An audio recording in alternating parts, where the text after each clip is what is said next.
What is going on, everyone?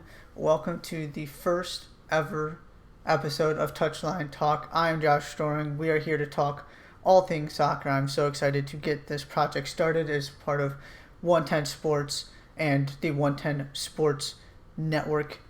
We're using Twitch. This is going to be fantastic.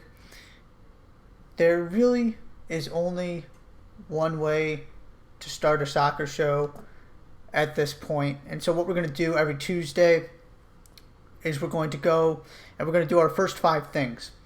Just sort of 5 things that have happened through the weekend, reacting to what we've seen, any rumors coming through transfer market, all of those things.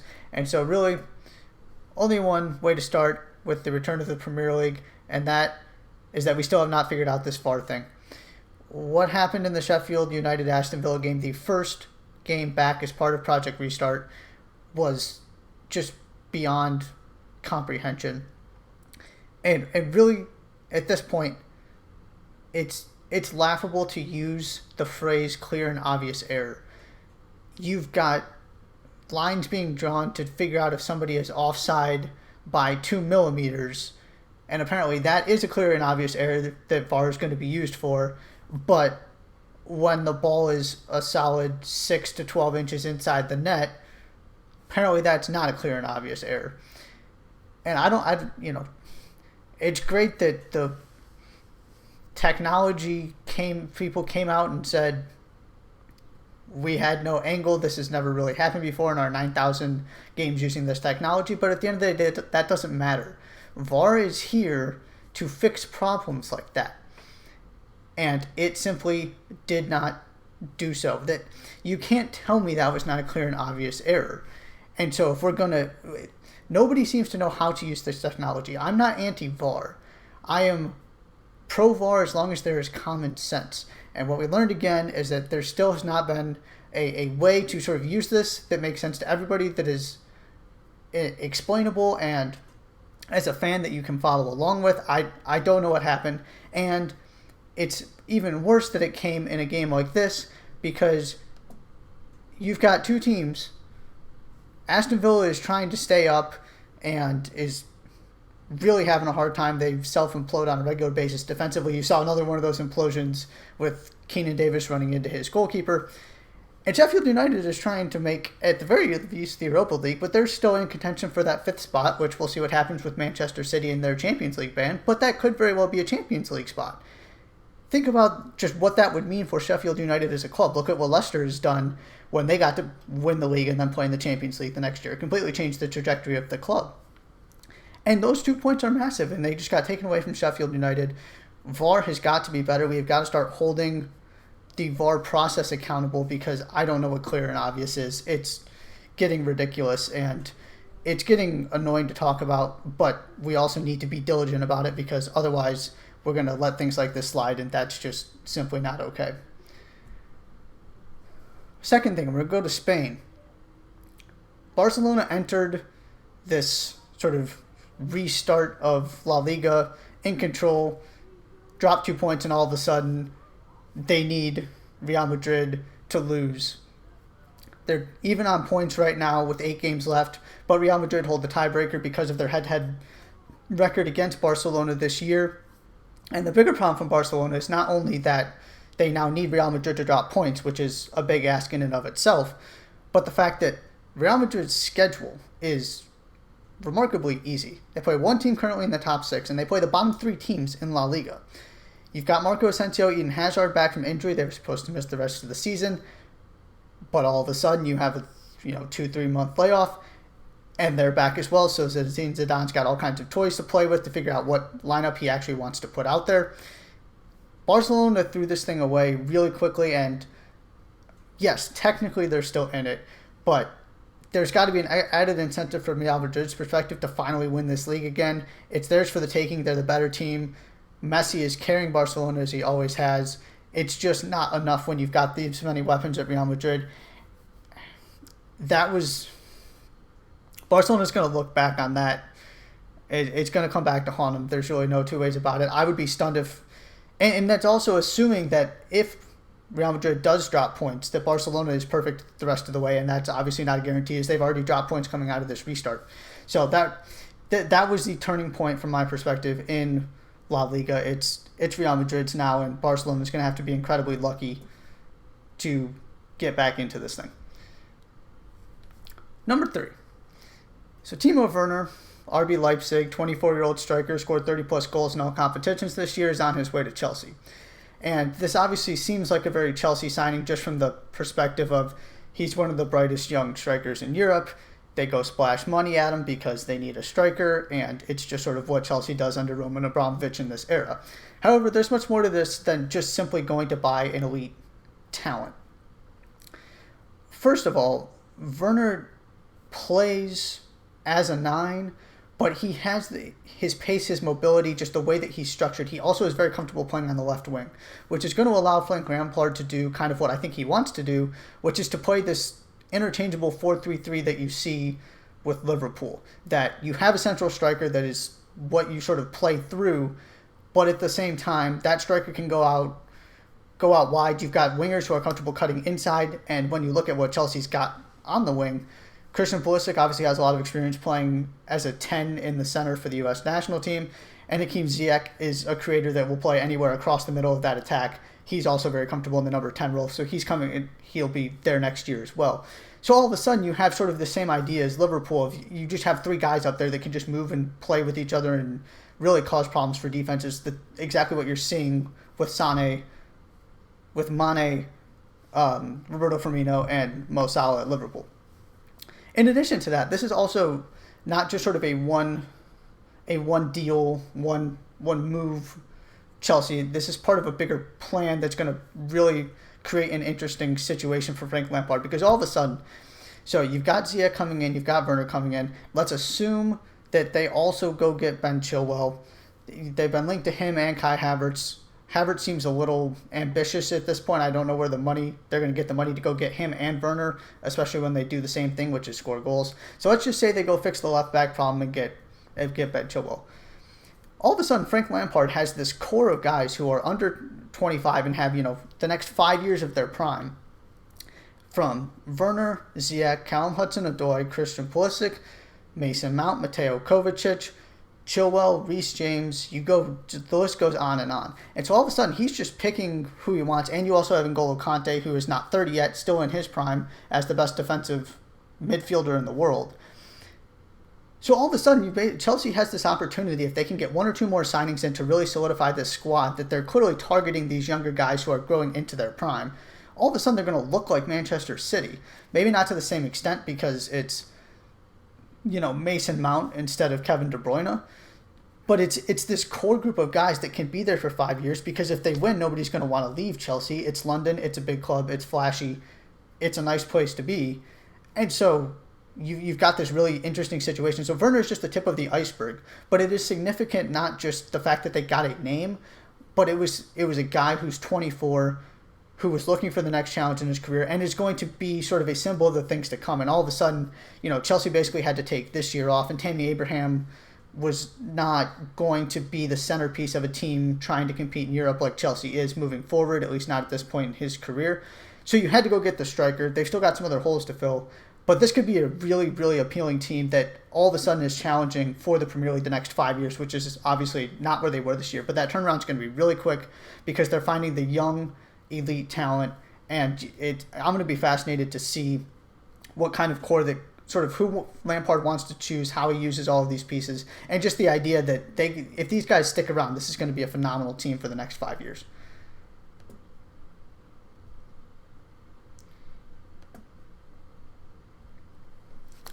Sorry about that there. Number 4.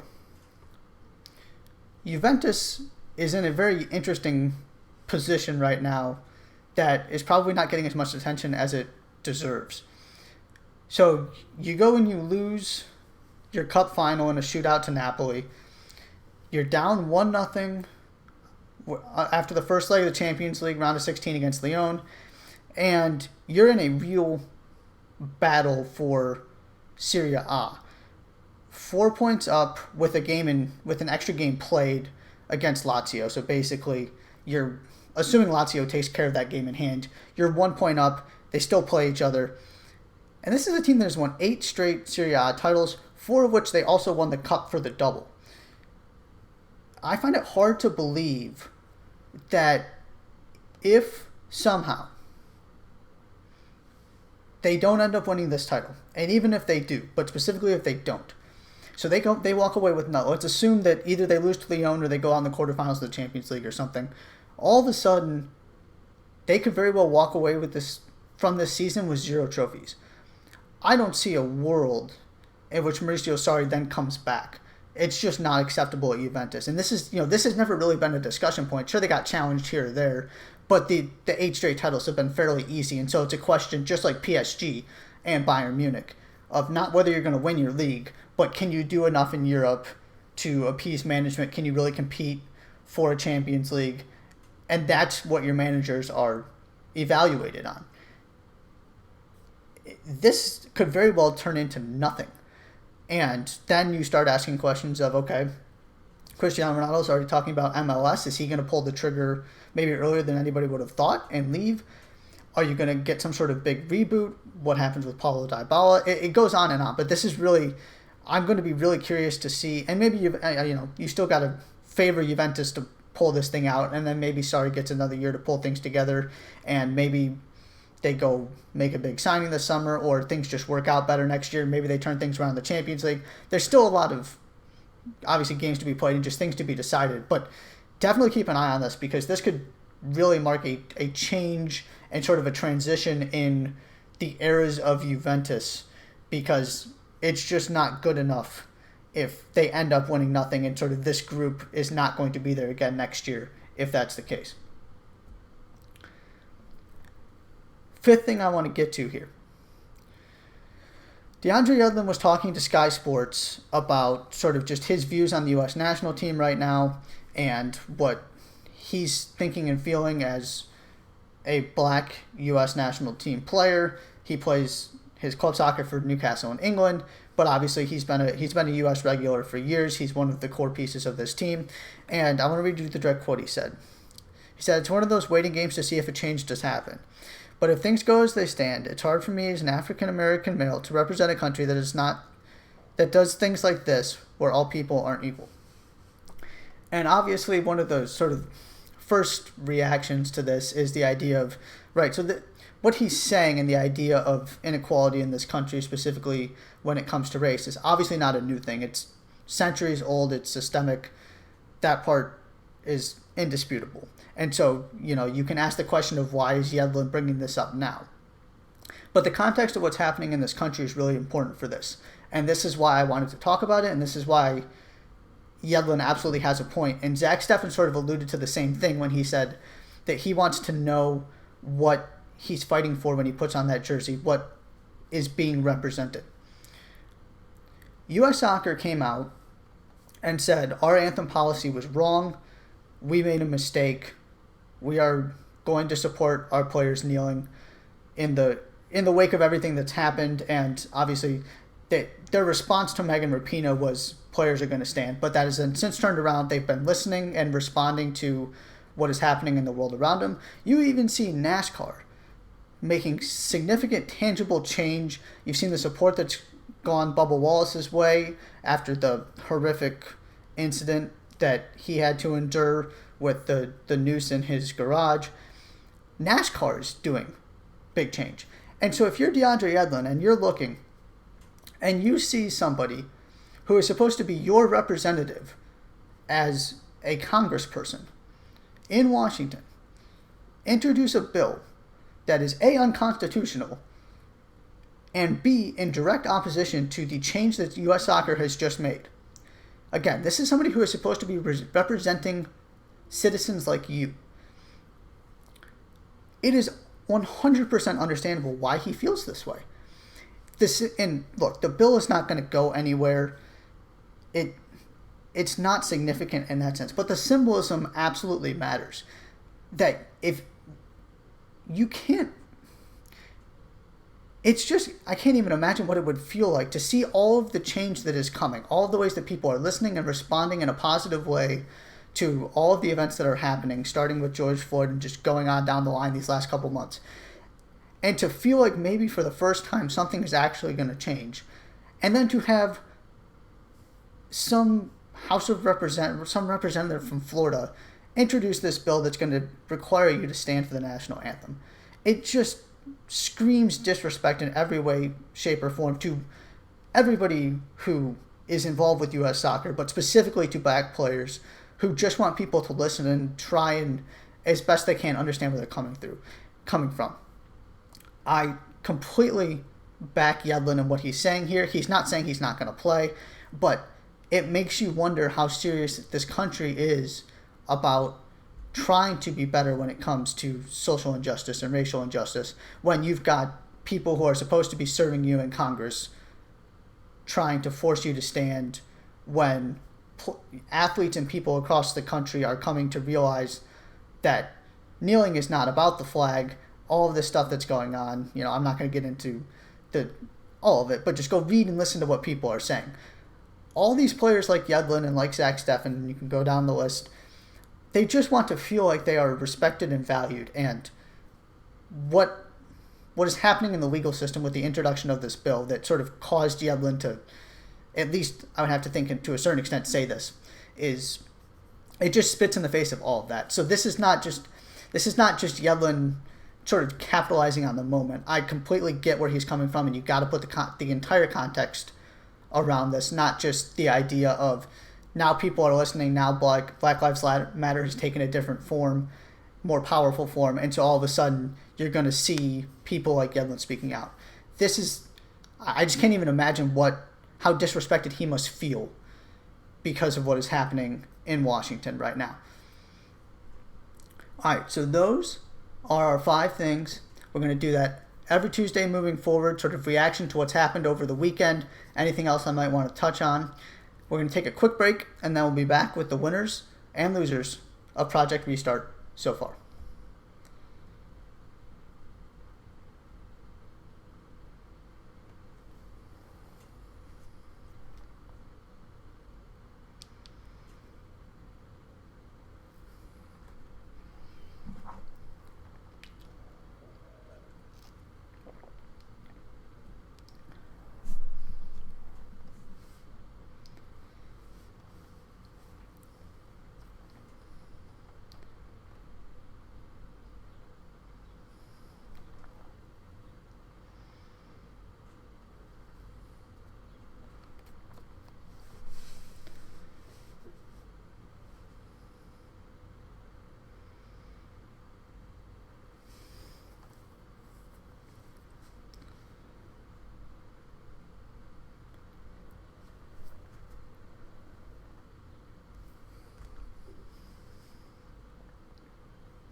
Welcome back to the first ever episode of Touchline Talk. So as I said before the break, we're going to do full winners and losers, 3 winners, 3 losers from Project Restart so far. Most teams have only played 1 game. A couple teams have played 2 to make up that extra game that got canceled right before the whole COVID thing happened.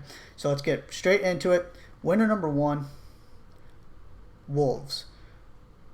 First of all, just the inability of teams fighting for this theoretical 5th Champions League spot to produce points.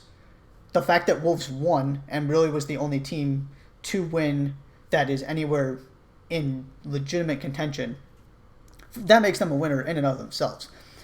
But now not only are they tied with Manchester United on points for that 5th spot, Adama Traore is destroying everybody. And I want to talk about this because I haven't really had an opportunity to on a platform like this. When Adama Traore came to Wolves, I could not understand for the life of me why they had invested that much money in somebody who basically just ran around the field, was super fast, and had no final product, no ability to cross the ball, wasn't even particularly good at taking players one-on-one. He just kind of ran out of space all the time. All of a sudden he gets to Wolves, Nino starts working with him, and you have an unstoppable force now. And the cross that he made for the first goal, Jimenez's first goal in their win, is a perfect example of that. That just didn't happen before he got to Wolves. And so then you see, he's taking multiple defenders on, beating them for the second to start the run of play that leads to the second goal. This guy is sensational. So not only do you have him, and he is, one of the premier forces in terms of attacking talent in the league right now, you also look at the depth. They bring on Pedro Neto also, and he scores a fantastic goal. This team, if you look at just the roster, is absolutely at least top 5, if not top 4, in the Premier League. The only reason that they aren't in the top 5 sort of clearly by themselves right now, I would argue, is because they had to deal with the Europa League at the beginning of the season. They had never really done that before. It's not the deepest squad in the world. They have nice pieces they can bring off the bench, but trying to get those midweek games where you're playing in Turkey and Slovenia and wherever you're going in the Europa League, go ask Burnley. Burnley is at the point where they didn't even want to participate in it because of what it did to them last time. But now all of a sudden you've got this stretch run. They're used to playing those shortened, those condensed weeks, but they don't have to deal with the Europa League until afterwards. So they can focus entirely on the Premier League. United looked good. We'll sort of talk about them a little bit later. But you've got to feel really good about Wolves' chance, assuming that Man City does not end up with this Champions League spot, the ban is upheld. I really like Wolves' chance. They came away easily the biggest winners so far just because they took care of business, looked great doing so, got Adama Traore going, continuing his run of form, and everybody else just continued to drop points and not really perform at a high level. Just like there's a clear winner, there's a clear loser, and that's Arsenal. What David Luiz was doing against Manchester City, I'm not sure. I can't really explain it. And when he came in, I sort of viewed it as a stopgap. Throw caution to the wind. He was an expensive signing for obvious reasons, just to see if they can fix something. Well, obviously he hasn't fixed anything. And so basically, the only way that this team is going to actually get back to the point where they're competing for a Champions League spot, and I even hesitate saying that with Wolves and Leicester, in addition to what Chelsea's doing, and Man City, and Liverpool, obviously, is they've got to just invest and sort of start over. Center back is a mess, and the midfield is not particularly great either, and especially when you look at that sort of creative force that is supposed to be Mesut Ozil.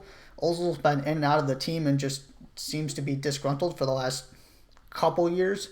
You let Aaron Ramsey leaves to go to Juventus, and all of a sudden they have nothing in terms of a creative attacking force to go get the ball to your Aubameyangs, your Lacazettes, your Pepes, those guys that are up in front that are goal scorers. Until those two things are addressed, this is not going to get any better. Mikel Arteta seems to be doing the right things, saying the right things, approaching this the right way, but that only matters to a certain extent when your squad isn't good enough. You've got cultural issues that he's trying to fight against and trying to just rebuild this thing sort of from the ground up. It's a mess. I keep trying to tell myself that it's going to get better just because I look at some of the moves they've made, the team that they have on paper, and I want to believe that it's going to be successful, but at this point, I just don't think that they've got anywhere near enough. Teams are continuing to get better around them. It's going to take a complete overhaul to actually address the problem instead of trying to sort of come up with creative solutions that may or may not work. This is going to be a major project if Arsenal is going to get back to being a top 4 team anytime in the near future. Winner number 2, ironically, is the team that beat Arsenal in somewhat controversial fashion. Brighton is now 5 points clear of 17th place West Ham, 18th place Bournemouth, which the way things are going seems like just an insurmountable lead. They go play Leicester in an hour and a half or so. But Bournemouth is a mess. Ryan Fraser is arguably their most important player. He decided he's not going to play because of his contract. And the mess that has been, the toll it's taken on him. You get David Brooks back, but David Brooks is not enough in and of himself. West Ham is not any better. All these teams, Aston Villa continues to make mistakes, and we're lucky to get a point. They went one up against Chelsea and then conceded 2 goals in the span of 3 or 4 minutes or whatever it was. And Norwich is as good as relegated at this point. It's just hard to see anybody sort of putting a string of games together that's going to put them in a position to really threaten Brighton. Maybe this gets a little bit more interesting, but that one win just about did enough to give... It not only gave Brighton that breathing room, but it might have been enough by itself to get them to safety the way things are going at the bottom. It's a 4-team race at this point, and I would be shocked if Brighton gets pulled back into it. And just the extra confidence, they're probably going to find a way to get some points that nobody else down there will be moving forward. So that was absolutely massive to come out of this restart, get a signature win like that, and just sort of build on it moving forward and give yourself that cushion, because when you're getting down to the end of this thing, the last place you want to be is knowing every game that if you don't put points on the board, you're going to be in even greater danger of getting relegated. And so they've kind of taken that pressure off of themselves, at least for the time being, and I don't think they're going to feel that pressure again this season. Loser number 2. So Sheffield United, as we talked about at the top with VAR, should have had 3 points against Aston Villa. They don't get them, so they get 1 point. And then they go lay an egg against Newcastle. They're 2 points back at Wolves and Manchester United right now. I already talked about how high I am on Wolves. I don't think there's any way that Sheffield United can go catch them. And the Manchester United aspect of this, I'm not sold on Man U. I'm not sold on Solskjaer. But the reality of the situation is Bruno Fernandes and Paul Pogba looked really, really good together when they got on the field. So assuming that Pogba starts, it's just going to be a really tough ask for Chris Wilder's team to be able to put enough points on the board to compete with one of these teams, because sort of the reverse of the relegation battle. I think either United or Wolves, or even both of them, are going to put a really nice run of form together here and make this an uphill battle for Sheffield United to even stay within striking distance of that 5th spot. And particularly if we find out in the near future, before the season ends, that Man City is not going to get that spot, and so it's officially a Champions League spot you're playing for. I think that Sheffield United's luck may have run out. It's been a fantastic season. Chris Wilder's done a tremendous job. They should be proud of themselves. But the 1 point from 2 games really puts you in a tough spot, and that, to me, that signals the end of their Champions League hopes, which is sort of unfortunate just from it would be really cool to see what they could do. But you get into the Europa League, potentially, that's still a significant step for this club. It's a big deal. It's somebody that can actually celebrate that tournament, unlike your Manchester Uniteds or Chelsea's or whoever who really don't want to be there. Arsenal would also fall into that category. So, cool, nice run, but it looks like it's going to be just a little bit too much for Sheffield United to overcome to end up in that 5th spot. Our final winner, Chelsea. There was a moment in time at halftime of that Chelsea-Aston Villa game when Aston Villa was winning 1-0, that it looked like there was going to be a wide-open battle for 4th. If Chelsea doesn't come back and get those points, you've got United and Wolves feeling like they can jump into that 4th spot, which then opens up, if Chelsea stumbles, then all of a sudden maybe Sheffield United is getting into 5th or 6th. But then Christian Pulisic comes on and scores. Olivier Giroud scores a nice goal. Chelsea comes back and wins, and all of a sudden they're 5 points ahead of Wolves and Manchester United in 5th. That 4th spot is all but theirs at this point. They played well throughout the game, so it's not like they sort of had to do something differently. They just put a better end product out there, and Aston Villa imploded and just sort of went back to who they've been all season. And they weren't particularly good in the first half either. They just sort of found a way to get one of those sloppy goals that you need when you're trying to avoid getting relegated. But then the defense just wasn't good enough, and Chelsea made them pay. There's just a lot of momentum with this club right now. Frank Lampard's got to be thrilled with where they're at, considering the situation that he was put into with this transfer ban and the fact he's playing a bunch of academy products that is just completely against Chelsea's DNA. So, this could have been not disastrous, but it could have really put some pressure on them to make sure that they ended up in that 4th spot. But now all of a sudden there's a clear top 4, barring something catastrophic. You're looking at, Liverpool's obviously going to win the league. Leicester's got a nice cushion. Now Chelsea has a nice cushion. So really everybody else is playing for that final fifth spot, assuming again that this transfer ban, that the Champions League ban is upheld. So you're looking at Manchester City not being able to, and if City's in, then it's those four. But Chelsea's got to feel really good about just being able to finish this thing out, end up in fourth, maybe even third, depending on how things go. Leicester's been struggling recently. And you just sort of regroup, go into next year, and build a squad ready to compete, at the very least, for the top four again, but potentially for a Premier League title. Final loser, Tottenham. It was not a pretty performance, but at the same time, through about 60 minutes, it was everything Jose Mourinho would have wanted. It was not particularly inspiring, but they got the goal, and they were playing defense. And after the game, he was asked about Harry Kane's ability to score in his system. And Mourinho, being Mourinho, started listing all of these strikers that have played under him, the amount of time they played, the amount of goals they scored, and then went the extra step and calculated how many goals per season they averaged while he was their manager. You know, Ronaldo, Zlatan, Karim Benzema, all of these guys who put up remarkable numbers with Mourinho as their manager. The problem is, and Mourinho's right about that, the issues with his teams had never been the ability of their strikers to generate goals. What this Tottenham team is, the reason that they're different and why he has a problem that I don't see getting fixed, it's sort of two different things. One, you look at what happens behind that front three, and if you want to throw Giovanni Lo Celso in there, those four players, Kane, Son, Steven Bergwijn's been phenomenal since he came, and then Lo Celso's also been good when he's been healthy this year. That's a really nice front three, whatever sort of group you want to put in there.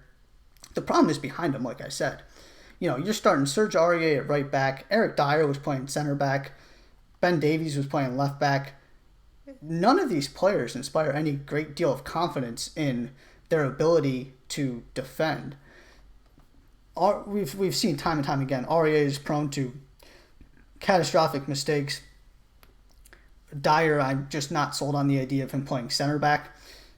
But the bigger point here is that when you play the way Mourinho wants to, you're inviting the onslaught that came from Manchester United once Pogba entered the game.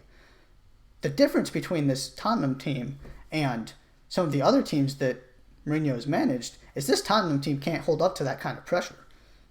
They broke rather easily and were lucky to get out of there with a point. You can't play that kind of defensive soccer if your defense can't hold up to it. And the second part is that Tottenham is in a tough spot already trying to dig themselves out of the hole that they've built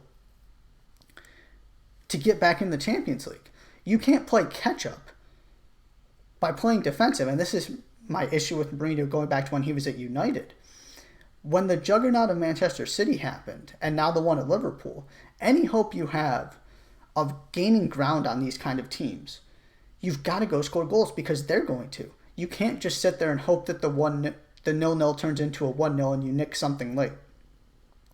That's my issue with Mourinho. He's right about the strikers, but Tottenham had a chance there to get right back into the Champions League conversation for that fifth spot, as we've been talking about almost all show, it seems.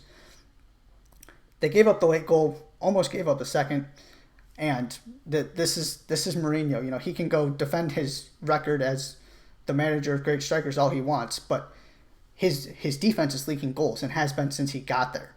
And that is the problem that Mourinho is facing. That's why Spurs haven't gotten any better since he's been there. That's what needs to be fixed. He should be focusing on that, not the strikers.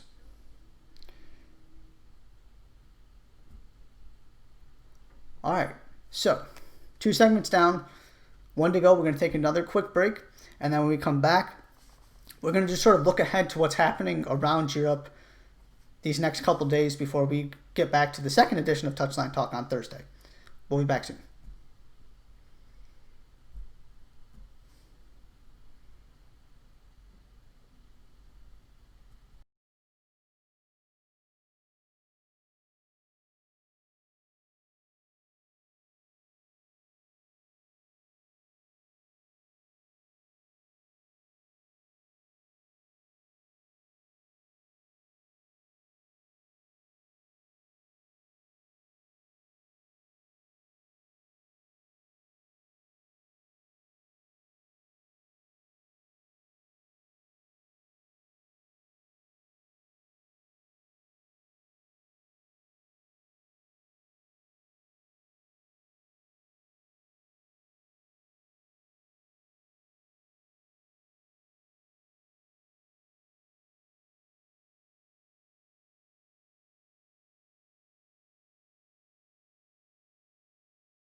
Welcome back to Touchline Talk. You'll see this open spot on the side of the broadcast right now. That's for our chat box. If anybody has any questions, any comments they want to make, feel free to put them over there. We can sort of talk as we're wrapping up.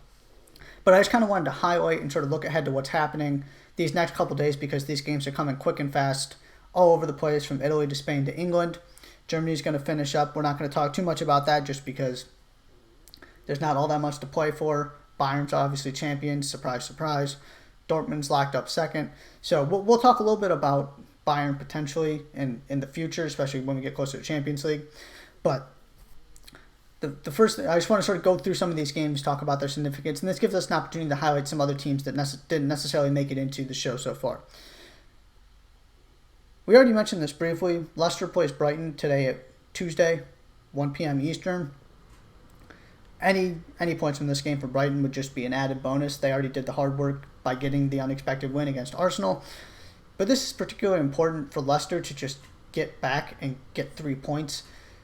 It was not a terrific performance over the weekend. Ben Chilwell scores a great goal late, and then they go right back down the other side end of the field and give one up. Not a horrendous 1-1 result against Watford, but all of a sudden, if you keep dropping points with the momentum that Wolves and Chelsea have, you're going to put yourself in danger of dropping out of that third spot and maybe even dropping out of the fourth spot. There's no reason to panic right now. This is a great opportunity to regroup with Brighton at home. I fully expect Leicester to win this game and be fine, but it is sort of worth noting, if they stumble in this one as well, then there's some real cause for concern and sort of wondering if they can keep this thing moving forward and just get across the finish line with one of those Champions League spots. 1:30 Tuesday, June 23rd, today, Levante, Atletico Madrid. Atletico Madrid has spent most of the season sort of in the 4, 5, 6, 7 range of La Liga, which is not where they're supposed to be, and is just not where they typically have been under Diego Simeone. But all of a sudden, they put a nice run of form together. You get some momentum from knocking out Liverpool in the Champions League, and if they win this game, they're back in third. They're obviously not going to go touch Barcelona and Real Madrid. Every once in a while they compete for the league, but third is where they're supposed to be. Considering all the things that have happened, losing Antoine Griezmann, if they can just get third, finish the season strong, you got to feel really good about where they're at. It's just Diego Simeone doing Diego Simeone things, but I just thought it was worth noting because they've really struggled this year, but all of a sudden they sort of pulled it together. If they can run this nice stretch of games here to finish out, get some positivity, momentum moving forward into next year and into the Champions League, this is a team that is built to go win those knockout kind of games. You've already you saw it against Liverpool. You've seen it in the years before. This could get, if they string some wins together here, this could get really interesting when the Champions League returns in August. The other game today, Spurs, West Ham, 3:15. I sort of talked about Spurs a lot already, but any hope they have of making a push for that fifth spot, it's got to start with 3 points against West Ham. And the reverse, West Ham just needs some points. It has been a real struggle. Yes, they're currently outside of the relegation zone, but that's only by goal difference. All of a sudden, if Bournemouth wins a game, West Ham is in real trouble. And, of course, they shouldn't be in this point in the first place. This is way too big a club to go down. But the longer they go with this poor form, the longer they go without getting these wins, just the harder it's going to be to sort of pull yourself out of that. This is not a team that is built for just the relegation battle, the scrap. Some of these other teams, and Bournemouth would also sort of fall into that category, where these teams that are coming up from the Championship, your Norwiches and your Aston Villas, are sort of used to this. This is part of where they are as a club. But West Ham's used to finishing in the top half of the table. It just would be catastrophic if they went down. Every game is absolutely massive. It's interesting because you also got the London Derby aspect of it. It's Spurs. This one should be fun. It's just gonna be interesting, and West Ham. Somebody's gonna come. Neither team's gonna be happy with a draw. Somebody's got to get a win if anybody's gonna feel good coming out of this one. Then we're gonna move ahead to tomorrow, June 24th. Manchester United, Sheffield United, 1 p.m. Eastern. Again, if Sheffield United gets a win, then all of a sudden this is back into a discussion about whether they can really make a push for that 5th spot. I just find it hard to believe it's going to happen. Manchester United looked really good, particularly when Pogba and Bruno Fernandes got on the field together. Sheffield has struggled since they got out of this Project Restart. Got some injuries, which is a huge deal for a club like them that really plays 11 guys and only puts a 12th player into that starting 11 by necessity. There is no squad rotation for Chris Wilder.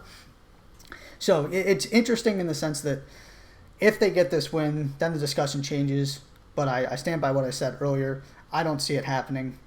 I think Manchester United is going to be able to put a run together and at least make things interesting, but I'm still taking Wolves to end up in that 5th spot. You've also got a couple interesting games. Real Madrid, Mallorca. I mean, it's just Real Madrid doing Real Madrid things, playing the 18th place team. This is part of their stretch where they get to play 18th, 19th, and 20th in the table. Every Real Madrid-Barcelona game is noteworthy just because if one of them drops points, then all of a sudden the other one becomes the title favorite. But it's in Real Madrid's hands. I think it's going to stay there till the very end. Atalanta-Lazio, 4th versus 2nd in Serie A, 3:45 on Wednesday. Lazio's got to just keep putting together the points. Juventus won their first game back. Again, if they win this game, they're only 1 point back. They're right there, still with an opportunity to get points directly against Juventus. But it's sort of the same idea. You got to keep the pressure on. Any points dropped just gives Juve that much more of an advantage. And it's one of those fun games that's a matchup between two teams currently in Champions League spots. And then finally, wanted to mention it briefly, Liverpool Crystal Palace 3:15 on Wednesday. I'm not going to touch too much on Liverpool until they actually win the league. It was not a great performance against Everton, the Merseyside derby, but then again, it never is. It's not an issue or a cause for concern. There was no Mo Salah, there was no Andy Robertson. They're fine. It's just I just didn't have that much to say about it. We will talk about their legacy and how this team will be remembered when they actually clinch the title. But until then, they're just sort of continuing to inch closer. I really hope it comes down to their matchup with Manchester City that's coming up here. But they got to take care of Crystal Palace first. Crystal Palace is having a phenomenal season, by the way. To give them a nice little shout out. Roy Hodgson's doing a terrific job, which is something I didn't think I'd be saying after the debacle that was his England managerial experience at Euro 2016. But they're having just a fantastic season, one of the best in the club's history. It's, they could absolutely, and they also have a tendency to really give these Manchester City, Liverpool, title-winning teams difficulty. You think of what they've done to particularly Man City these past couple years. They're fun to watch. It could be interesting. I think Liverpool's, at this point, there's sort of two things. One, they've got to be desperate to wrap this thing up as soon as possible, just because the longer it drags on, the more questions you get, the more pressure that builds, the more you just want it over with. And the second thing is they're going to win it, which means they need that second sort of source of motivation. And Jurgen Klopp found it in the exact right spot, which is trying to get this points record. It matters. We'll get into that more when they actually win it and we start talking about their legacy. I don't want to have that conversation until it's official. But absolutely, the way that things have played out this year, the more points they can accrue, the more that they can finish this thing in convincing fashion, the better it is going to be all around. And it's just an extra, as I said, just motivation. What do you have to play for once you actually win the league? You still got to go play the game, so you might as well go try and accomplish as many things as possible. All right, so that is our look ahead. Lots of fantastic games coming up these next couple days. We will be back on Thursday to talk about we'll react to these games, but also we're going to talk about what's happening in the NWSL. The Orlando Pride just announced they are not going to compete in the Challenge Cup after a COVID outbreak on their team, and we're going to look ahead to the actual Challenge Cup itself that gets started on Saturday, sort of just news and notes, things to look for. There are some key players who are no longer going to be there. Some we've known for a while. Others happened just this week. So be on the lookout for that. But before we get back here at 11 Eastern on Thursday, the JMO show will be live tomorrow, 11 a.m. Eastern, same time. Don't want to miss that either. Thanks so much for tuning in, and we'll see you Thursday.